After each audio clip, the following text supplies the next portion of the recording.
কেয়াস ওয়ার্ল্ডে সবাইকে ওয়েলকাম। আজকে আমরা একটা চিংড়ি মাছের দিয়ে একটা রেসিপি বানাবো। সেটার কী নাম দেওয়া যেতে পারে সেটা আপনারাই বলবেন।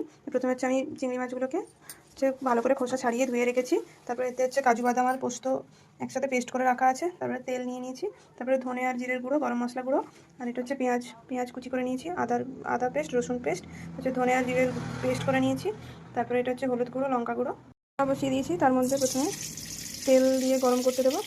আজকে আমরা চিংড়ি মাছগুলোকে ভাজবো না ভেজে রান্না করব। একবার এইভাবে করে খেয়ে দেখতে পারেন, খেতে ভালোই লাগে। তেলের মধ্যে পেঁয়াজটা দিয়ে দেবো। পেঁয়াজটা একটু বেশি পরিমাণে দেবেন, তাহলে গ্রেভিটা খেতেও ভালো লাগবে। আমরা ব্রাউন হওয়া পর্যন্ত একটু ভেজে নেব। পেঁয়াজটা ব্রাউন হয়ে এসেছে। এরপরে আমরা একে একে আদার পেস্ট, রসুনের পেস্ট, ধনে আর জিরের বাটা দিয়ে একটু নাড়িয়ে নেব। ভালো করে নেড়ে নেবো, একটু লাল হওয়া পর্যন্ত ওয়েট করবো।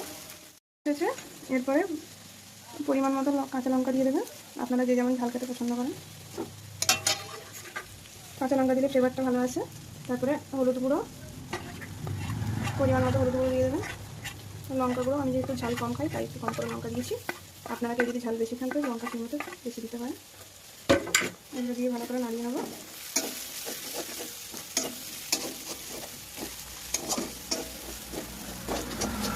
একটু কাশ্মীরি রেড মির্চ দিয়ে দিচ্ছি, একটু কালারটা সুন্দর আসবে। কাজু বাদাম আর পোস্ত যেটা পেস্ট করে রেখেছিলাম সেটা দিয়ে দেবো। ভালো করে এটা এই মশলাগুলোর সাথে ভালো করে মেশাবো, কিছুক্ষণ কষতে থাকবো মশলাগুলো। একটু নুন দিয়ে দেবো, যেটা প্রথমেই দেওয়ার কথা ছিল কিন্তু আমি ভুলে গেছিলাম নুনটা দিতে। কি সুন্দর মশলা থেকে তেল ছেড়ে এসেছে। ধনে আর জিরের গুঁড়োটা দিয়ে দেবো, আর গরম মশলাটা কিছুটা এখন দেবো, কিছুটা রান্না হয়ে যাওয়ার পরে শেষে দেবো। দেখতে পাচ্ছেন সুন্দর মশলা থেকে তেল ছেড়ে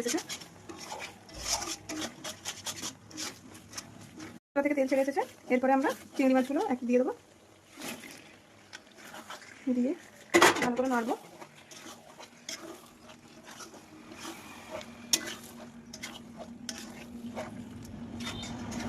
এরপরে আমরা একটু ঢাকনা দিয়ে রেখে দেবো, আঁচটা অবশ্যই কমিয়ে দেবো। ঢাকনা দিয়ে রেখে দেবো চিংড়ি মাছগুলো একটু সেদ্ধ হওয়ার জন্য। মাঝে মাঝে খুলে নেড়ে দেবো। ঢাকনাটা দিয়ে দেবো, দিয়ে কিছুক্ষণ লো স্টিমে দিয়ে রাখবো, কিছুক্ষণ ওয়েট করবো। ঢাকনাটা খুলে দেখবো, দেখতেই পাচ্ছেন জল ছেড়ে এসেছে। এটা খুব সুন্দর সেন্ট বেরিয়েছে। এর মধ্যে আমি চিংড়ি মাছের এইগুলো দাঁড়াগুলো দিয়ে দিয়েছিলাম। এর মধ্যে সুন্দর একটা স্মেল বেরিয়েছে। আর আমি যেহেতু এর মধ্যে চিংড়ি মাছের মোটা যে এগুলো ছিল দাঁড়াগুলো, আমি সেগুলো দিয়ে দিয়েছিলাম। এগুলো আমার খেতে ভালো লাগে বলে, আপনাদের যদি কারো ভালো না লাগে আপনারা স্কিপ করেও যেতে পারেন। তরকারি রান্না হয়ে গেছে। এরপরে উপর থেকে একটু ঘি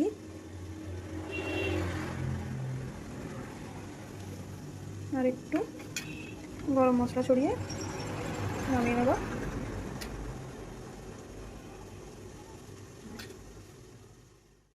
আমাদের চিংড়ি মাছ রেডি হয়ে গেছে। এবার আমরা গরম গরম ভাতের সাথে এটাকে সার্ভ করব। থ্যাংক ইউ দেখার জন্য। Please follow and subscribe.